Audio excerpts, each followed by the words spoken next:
ಅಲ್ಲಿ ಒಂದು ಕರ್ನಾಟಕ ದರ್ಶನದಲ್ಲಿ ನಂದು ಒಂದು ಸ್ಟೋರಿ ಬರುತ್ತೆ. ಆಮೇಲೆ ದುರಂತ ಅಂದರೆ ಈ ಬೆಟ್ಟಕ್ಕೆ ಬೆಂಕಿ ಹಚ್ಚುವಂಥ ಒಂದು ಕೆಟ್ಟ ಪದ್ಧತಿಯನ್ನು ಅಪಹಾಸ್ಯ ಮಾಡೋದು, ಈಗೆಲ್ಲ ಮಕ್ಕಳಿಲ್ಲ ಮೇಡಮ್.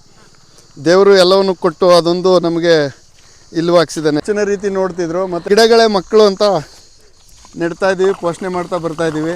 ಹಿಂದಿನ ಕತೆ ಗೊತ್ತಿರಲಿಲ್ಲ. ಅವರ ಮಗಳು ಚೈತ್ರ ಅಂತೇಳಿ ಒಬ್ಬಳೇ ಮಗಳು. ಪ್ರತಿನಿತ್ಯ ಇವ್ರದ್ದು ಇದೇ ಕೆಲಸ, ನೀರು ತರೋದು, ನೀರು ಶೇಖರಣೆ, ಇಲ್ಲಿಂದ ನೀರು ತಗೊಂಡು ಕ್ಯಾನ್ಗೆ ಹಾಕ್ಕೊಂಡು ಪ್ರತಿದಿನ ಇಷ್ಟು ದೊಡ್ಡ ಬೆಟ್ಟಕ್ಕೆ ನೀರು ಪೂರೈಸೋ ಕೆಲಸ ಮಾಡ್ತಿದ್ದಾರೆ. ನಮ್ಮ ರಮೇಶಣ್ಣನ ಮಾತಾಡ್ಸೋಣ ಅಂತ ಬಂದಿದ್ದೀವಿ ಇವತ್ತು.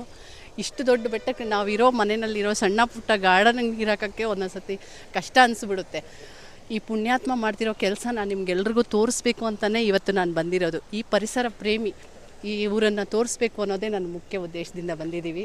ಇವರನ್ನು ಪರಿಚಯ ಮಾಡಿಸ್ತೀನಿ, ಬನ್ನಿ ಮಾತಾಡೋಣ. ಏನು ಮಾಡೋದು, ಕೆಲಸಗಳು ಜಾಸ್ತಿ ನಮಗೆ. ಆಯ್ತು, ಅವ್ರದ್ದೊಂದು ಅವರ್ ಆಯಿತು, ನಮ್ಮದು ಅವ್ರ ಹತ್ರ ಭೇಟಿ ಆಯಿತು. ನಿಮ್ಮನ್ನು ಮಾತಾಡ್ಸೋದೇ ನಮ್ಮ ಮುಖ್ಯ ಉದ್ದೇಶ. ತುಂಬ ದಿನಗಳ ನಂತರ ನಮ್ಮ ಬೆಳಗ್ಗೆ 9:30ವರೆಗೆ ಇದ್ದೋ ಮೇಡಮ್. ನಮ್ಮ tractor Sethuram sir, SN Sethuram ಮತ್ತು ಕಿರುತೆರಳೆಲ್ಲ ರಂಗಕರ್ಮಿಗಳು ಅವರು 2 ಟ್ರ್ಯಾಕ್ಟರ್ ಟ್ಯಾಂಕರ್ ನೀರು ಕೊಡಿಸಿದ್ರು ನಿನ್ನೆ.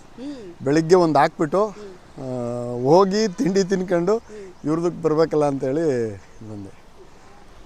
ಹೋಗೋಣ ಮೇಡಮ್. ಪ್ರತಿದಿನ ಇವ್ರದ್ದು ಇದೇ ಕೆಲಸ. ಪ್ರತಿದಿನ ಇಲ್ಲಿ ನೀರು ತುಂಬೋದು, ಈ ಕ್ಯಾನ್ಗಳಿಗೆ ನೀರು ತುಂಬಿಕೊಂಡು ಯಾರಿಗೋ ಈ ಸಸ್ಯ ಸಂಕುಲವನ್ನು ಬೆಳೆಸಲಿಕ್ಕೆ ಇವರು ಪ್ರತಿದಿನ ಈ ಶ್ರಮ ವಹಿಸ್ತಾ ಇದ್ದಾರೆ. ಬನ್ನಿ ಇನ್ನೊಂದು ಪರಿಚಯ ಮಾಡ್ಕೊಡ್ತೀನಿ ನಮ್ಮ ರಮೇಶಣ್ಣನ.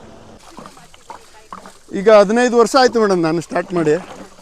15 ವರ್ಷಗಳಿಂದ ಈ ಗಿಡಗಳನ್ನು ನೆಡುವಂಥದ್ದು, ನೀರು ಹಾಕುವಂಥದ್ದು, ಪೋಷಣೆ ಮಾಡುವಂಥದ್ದು ಮಾಡಿಕೊಂಡು ಬರ್ತಾಯಿದ್ದೀನಿ ಮೇಡಮ್.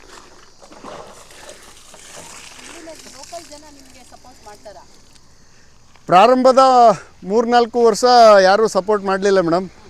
ಒಂದು ರೀತಿ ಅರೆ ಹುಚ್ಚಿನ ರೀತಿ ನೋಡ್ತಿದ್ರು. ಮತ್ತು ಅಲ್ಲಿ ಇಲ್ಲಿ ಕೂತಾಗ ಅಂಗಡಿ ಮುಂಗಟ್ಟುಗಳಲ್ಲಿ ಗೊತ್ತು ನಿಮಗೆ ಹಳ್ಳಿ ಭಾಗದಲ್ಲಿ ಹೇಗೆ ಅಂತ ಮೂದಲಿಸೋದು, ಟೀಕೆ ಮಾಡೋದು, ಒಂದು ರೀತಿ ಅಪಹಾಸ್ಯ ಮಾಡೋದು, ಈಗೆಲ್ಲ ಮಾಮೂಲಿ ನಡೀತಾಯಿತ್ತು. ಕೆಲವರು ಒಂದು ರೀತಿ ನೇರವಾಗೇ ದಾಳಿ ಮಾಡುವಂಥದ್ದು, ಅಂದರೆ ಮಾತಿನ ಮೂಲಕ ದಾಳಿ ಮಾಡುವಂಥ ಎಲ್ಲ ಮಾಡಿದ್ರು. ಆಮೇಲೆ ಪ್ರಜಾವಾಣಿಯಲ್ಲಿ ಒಂದು ಕರ್ನಾಟಕ ದರ್ಶನದಲ್ಲಿ ನಂದು ಒಂದು ಸ್ಟೋರಿ ಬರುತ್ತೆ, ಕಾಡು ಉಳಿಸುವ ಕಾಯಕ ಯೋಗಿ ಅಂತ, 2015ರಲ್ಲಿ.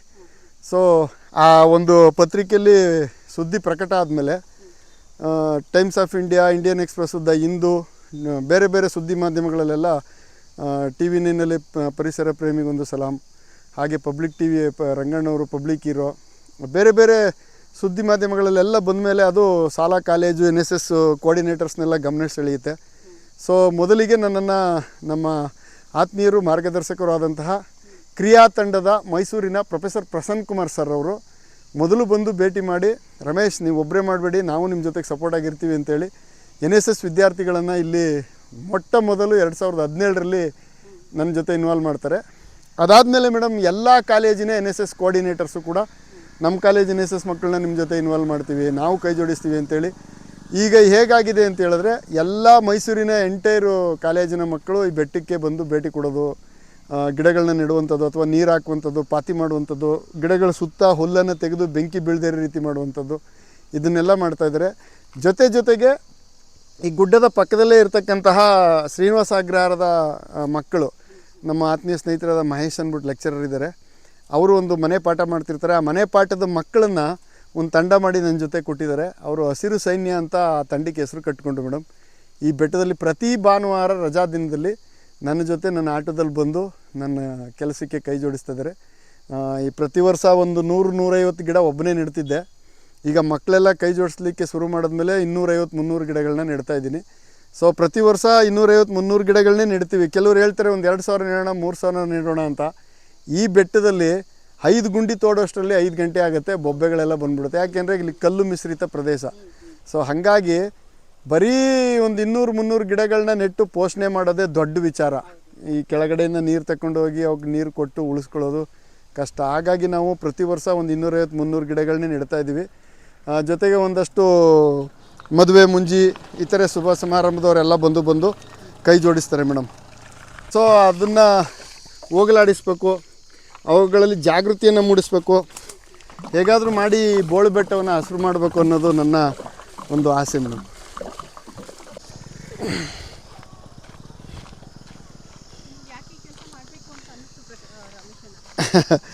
ಮೇಡಮ್ ಈಗ ನಮಗೆ ಮಕ್ಕಳಿಲ್ಲ ಮೇಡಮ್.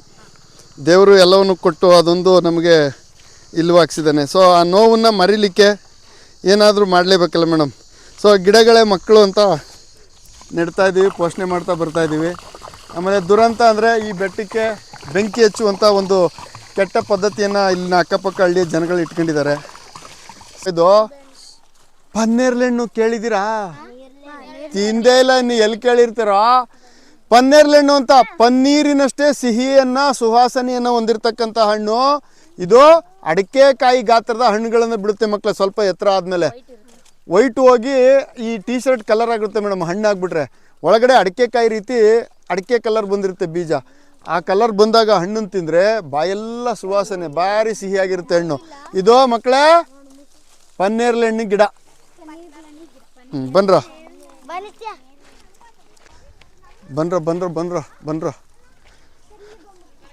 ಇಲ್ಲಿ ನೋಡ್ರಿ, ಅಲ್ಲೇ ಇರೋ ಮಕ್ಕಳೇ, ಅಲ್ಲೇ ಇರೋ ನೀವು ಅಲ್ಲೇ ಇರೋ, ನಿಮ್ಗೆಲ್ಲ ತೋರಿಸ್ತೀನಿ ಇರೋ ಮಕ್ಕಳೇ. ಇಲ್ಲಿ ನೋಡ್ರಪ್ಪ, ಬನ್ರ ಇಲ್ಲಿ ನೋಡ್ರ, ಇಲ್ಲಿ ಈ ಹಣ್ಣನ್ನು ಕಿತ್ಕೊಳ್ರ. ಇದು ಯಾವುದು ಹೇಳ್ರ, ಮತ್ತೆ ಇದು ಯಾವ ಮರ? ಏಯ್ ನೀವು ಹೇಳ್ಕೊಬೇಡಿ ಸರ್, ನಿಮ್ಮ ಪರೀಕ್ಷೆಗೆ ನಾವು ಬಂದಿರೋದು. ಮಕ್ಕಳೇ ಇದು ಯಾವ ಮರ? ಶ್ರೀಗಂಧ ಕೇಳಿದ್ದೀರಾ? ಬರೀ ಕೇಳಿದ್ದೀರಿ ಅಷ್ಟೇ, ಯಾರು ನೋಡಿಲ್ಲ. ಇದೇ ಶ್ರೀಗಂಧದ ಮರ ಮಕ್ಕಳೇ. ಇದ್ರ ಹಣ್ಣನ್ನ ಪಕ್ಷಿಗಳು ಇಷ್ಟಪಟ್ಟು ತಿನ್ನುತ್ತವೆ. ಹೇಳ್ತೀನಿ ಕೇಳಿ. ನೀವು ತಿನ್ಬೇಡಿ ಕಂಡ್ರ, ಅದೇನು ಪ್ರಯೋಜನ ಇಲ್ಲ ಬಿಡ್ರ. ಇಕ್ಕದಾಗ ಅಲ್ಲಿ ಮಳೆಗಾಲ ಬಂದಾಗ ಈ ಬೀಜಗಳು ಗಿಡಗಳಾಗಿ ಮೊಳಕೆ ಹೊಡೆದು ಅಲ್ಲಲ್ಲೇ ಬೆಳೆಯುತ್ತವೆ. ನೋಡಿ, ಪಕ್ಷಿಗಳು ಮಕ್ಕಳೇ ನಿಜವಾದ ಕಾಡಿನ ಸೃಷ್ಟಿಕರ್ತರು. ಕಾಡನ್ನ ಸೃಷ್ಟಿ ಮಾಡೋರು ಯಾರು? ಮನುಷ್ಯರಲ್ಲ ಮಕ್ಕಳೇ, ಪಕ್ಷಿಗಳು ಕಾಡನ್ನ ಸೃಷ್ಟಿ ಮಾಡುತ್ತವೆ. ನನಗೆ ಬಿಡುವಾದಾಗೆಲ್ಲ ಬರ್ತಾ ಇರ್ತೀನಿ ಮೇಡಮ್. ಬಿಡುವಿದ್ದಾಗ ಅಲ್ಲಿ ಇಲ್ಲಿ ಕೂತ್ಕೊಂಡು ಹರಟೆ ಹೊಡೆದು ಕಾಲ ಕಳೆಯೋದ್ರ ಬದಲು ಇಲ್ಲಿ ಬಂದು ಒಂದಷ್ಟು ಗಿಡ ಮರಗಳಿಗೆ ನೀರು ಕೊಡೋದು, ಅವುಗಳ ಜೊತೆ ಒಂದಷ್ಟು ಮಾತಾಡೋದು, ಇದನ್ನೆಲ್ಲ ಮಾಡ್ತಾ ಇರ್ತೀನಿ ಮೇಡಮ್.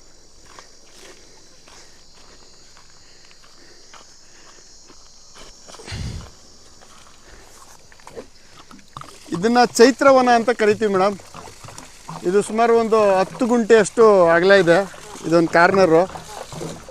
ಏನಕ್ಕೆ ಚೈತ್ರವನ ಅಂತ ಕರಿತೀವಿ ಅಂದರೆ, ಮೈಸೂರು ಮಹಾರಾಣಿ ಕಾಲೇಜಿನ ನಿವೃತ್ತ ಪ್ರಾಂಶುಪಾಲರೊಬ್ಬರು ಸುಧಾ ಮೇಡಮ್ ಅಂತಿದ್ದಾರೆ, ರಮೇಶ್ ಸರ್ ಸುಧಾ ಮೇಡಮ್ ಅಂತ. ಅವರ ಮಗಳಿನ ನೆನಪಿಗೋಸ್ಕರ ಒಂದು ಚೈತ್ರ ಫೌಂಡೇಶನ್ ಅಂತ ಮಾಡಿ ಗೌರವಧನ ಕೊಡುವಂಥದ್ದು ಮಾಡ್ತಾರೆ. ನನ್ನನ್ನು ಕಳೆದ 4 ವರ್ಷಗಳ ಹಿಂದೆ ಆಯ್ಕೆ ಮಾಡಿದರು.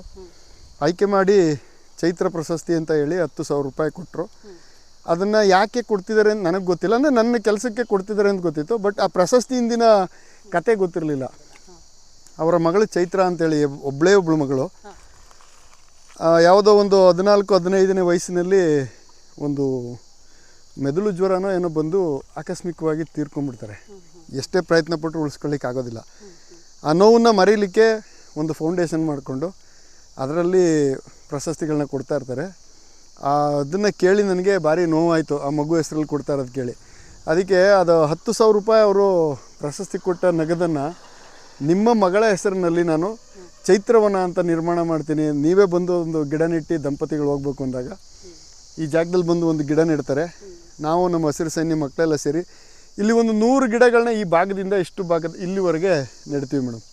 ಆ ಸಾಲು ಮರಗಳು, ಈ ರಸ್ತೆ ಬದಿ ಇರುವಂಥವು, ಇವನ್ನೆಲ್ಲ ಸೇರಿಸಿ ಒಂದು 100 ಗಿಡ ನೆಡ್ತೀವಿ.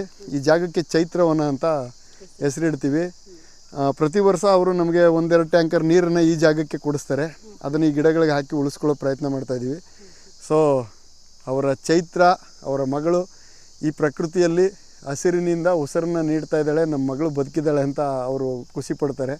ಅವರ ಹೆಸರಿನಲ್ಲಿ ಇದನ್ನು ಇದು ಮಾಡಿದ್ದೀನಿ. ಇದು ಪಕ್ಕದಲ್ಲಿ ಮೇಡಮ್, ಇದು ಕೊಳ್ಳೇಗಾಲ ಮಾಜಿ ಶಾಸಕರಾದಂತಹ ಎನ್ ಮಹೇಶ್ ಅಣ್ಣವರು ನನಗೆ ಕಾನ್ಸಿ ಫೌಂಡೇಶನ್ ವತಿಯಿಂದ ವಿಜಯಶ್ರೀ ಪ್ರಶಸ್ತಿ ಅಂತ ಕೊಡ್ತಾರೆ. 25,000 ನಗದನ್ನು ಕೊಡ್ತಾರೆ. ಅದನ್ನು ವಿಜಯವನ ಅಂತ ನಿರ್ಮಾಣ ಮಾಡಿ ಮಹೇಶ್ ಅಣ್ಣವ್ರನ್ನ ಕರೆದು ಒಂದು ಗಿಡ ನೆಡೆಸ್ತೀವಿ.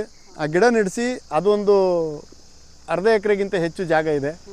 ಆ ಜಾಗದಲ್ಲಿ ವಿಜಯವನ ನಿರ್ಮಾಣ ಮಾಡಿದ್ದೀವಿ. ಅಲ್ಲಿ ಒಂದು 150 ಗಿಡಗಳನ್ನ ನೆಟ್ಟಿದ್ದೀವಿ ಮೇಡಮ್.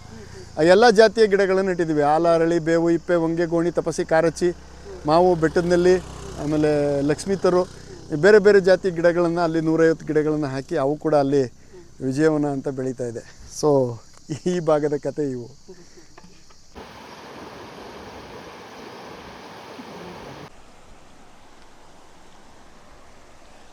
ಪ್ರತಿನಿತ್ಯ